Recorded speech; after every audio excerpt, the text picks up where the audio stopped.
سجدہ پارہ نمبر 21 آیہ کریمہ نمبر 9 اور 10۔ نحمدہ ونصلی ونسلم علی رسولہ الکریم، اما بعد فاعوذ باللہ من الشیطان الرجیم، بسم اللہ الرحمن الرحیم۔ وقالوا اذا ضللنا فی الارض انا لفی خلق جدید بل هم بلقاء ربهم لکافرون۔ قل یتوفاکم ملک الموت الذی وکل بکم ثم الی ربکم ترجعون۔ صدق اللہ العظیم۔ وقالوا، اور کہنے لگے، اذا، کیا جب ضللنا، ہم گم ہو جائیں گے، فی الارض، زمین میں، انا، کیا ہمیں، لفی خلق جدید، از سر نو پیدا کیا جائے گا، بل، حقیقت یہ ہے، بلقاء ربہم کافرون، یہ اپنے رب کی ملاقات سے انکار کر رہے ہیں۔ قل، فرما دیجئے، یتوفاکم، جان قبض کر لے گا تمہاری، ملکو، وہ فرشتہ، الموت الذی، جو وکیل بکم، اس کام کے لیے تمہارے اوپر مقرر کیا گیا ہے، ثم، پھر، الی ربکم ترجعون، تم اپنے رب کی طرف لوٹائے جاؤ گے۔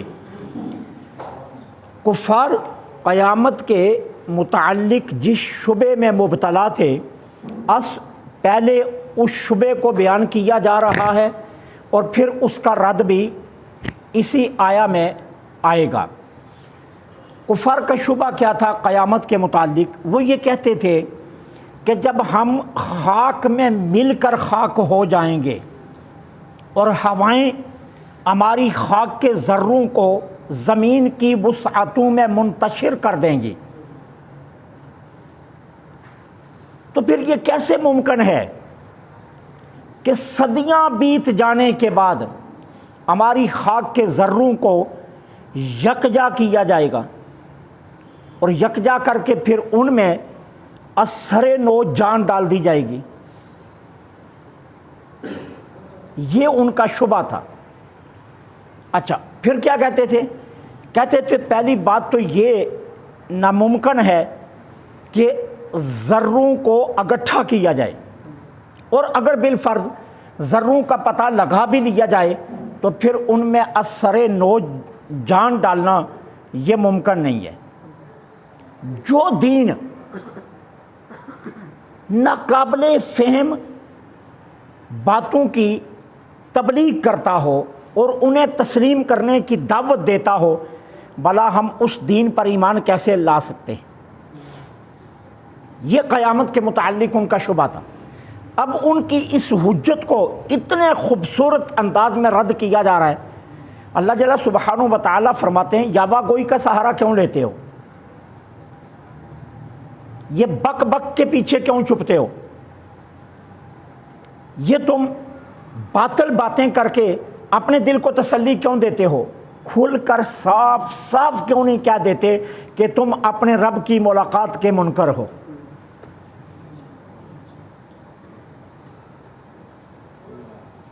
سیدھے کیوں نہیں کہہ دیتے؟ صاف کہہ دو کہ تم اپنے رب کی ملاقات کے منکر ہو۔ اور جو باتیں تم کر رہے ہو، اس سے یہ پتہ چل رہا ہے کہ تم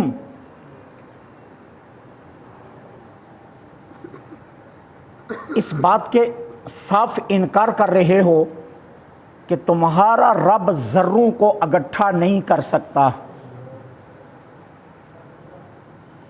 اور تم اس بات کا بھی انکار کر رہے ہو کہ وہ ذروں میں جان نہیں ڈال سکتا۔ اور نادانو، حقائق سے نہ اشناؤ، دو باتوں کا جواب دے دو۔ تم اللہ تعالیٰ کے علم میں شک کرتے ہو یا اس کی قدرت میں متردد ہو؟ ذرا یہ تو بتاؤ کہ تمہیں شک کس پر ہے؟ اللہ کے علم پر شک ہے کہ وہ ذروں کو جان نہیں سکے گا، یا اس کی قدرت پر تمہیں تردد ہے کہ وہ ذروں میں جان نہیں ڈال سکتا؟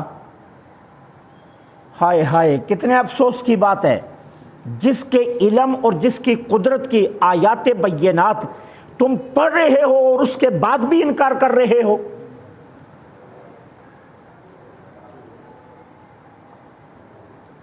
سنو، سچی بات یہ ہے کہ تم اپنے رب کی ملاقات کے منکر ہو، اور جو رب کی ملاقات کا مشتاق ہوتا ہے اور جو رب کی ملاقات کا منتظر ہوتا ہے وہ تو یہ بات کرتا بھی نہیں ہے۔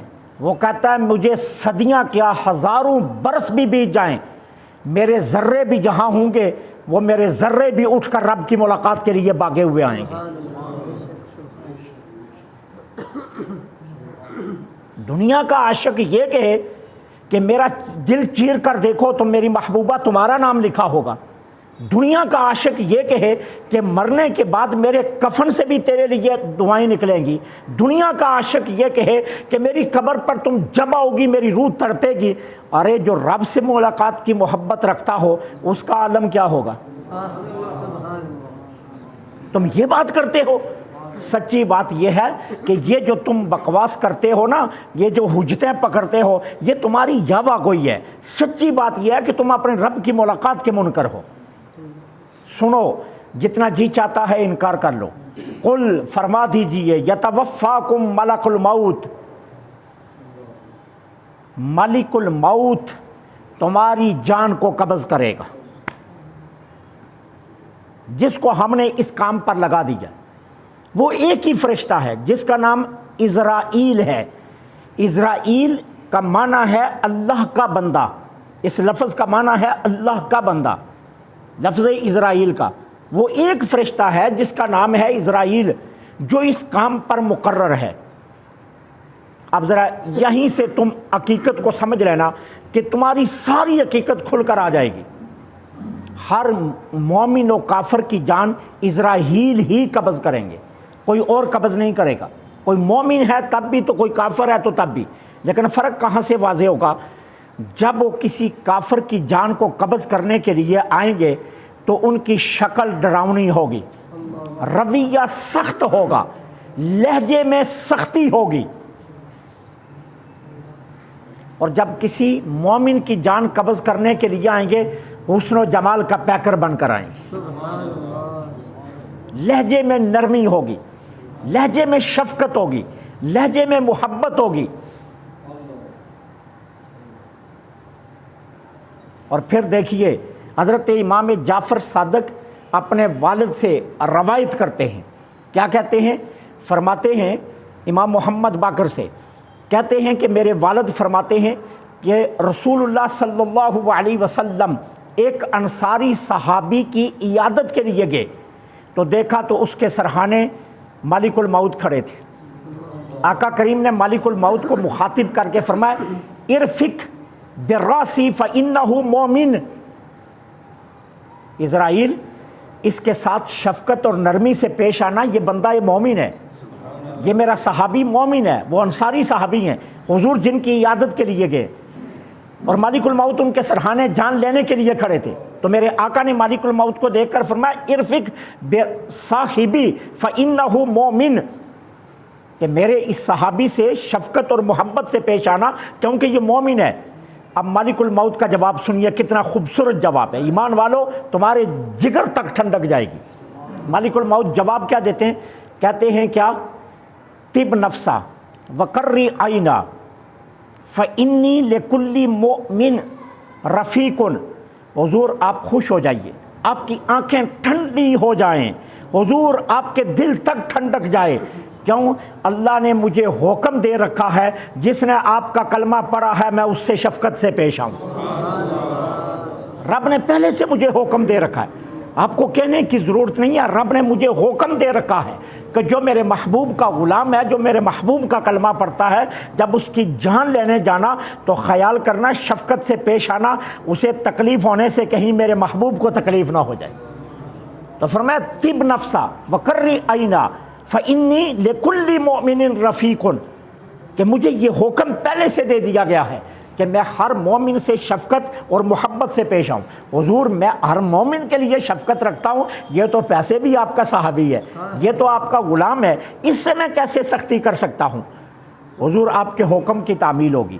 تو اس لیے اللہ فرماتا ہے کہ جو تم شبہ رکھتے ہو قیامت کے متعلق، تمہارے شبے پر کوئی مستند دلیل نہیں ہے۔ سچی بات یہ ہے کہ مالک الموت تمہاری جان قبض کرے گا، ثم الینا یرجعون، پھر جب تم لوٹ کر ہماری بارگاہ میں آؤ گے نا، پھر تمہیں پتہ چلے گا کہ سچ کیا ہے، تمہیں پھر پتہ چل جائے گا کہ حقیقت کیا ہے۔ اللہ سے دعا ہے اللہ حق کہنے، حق سننے، حق پر عمل کی توفیق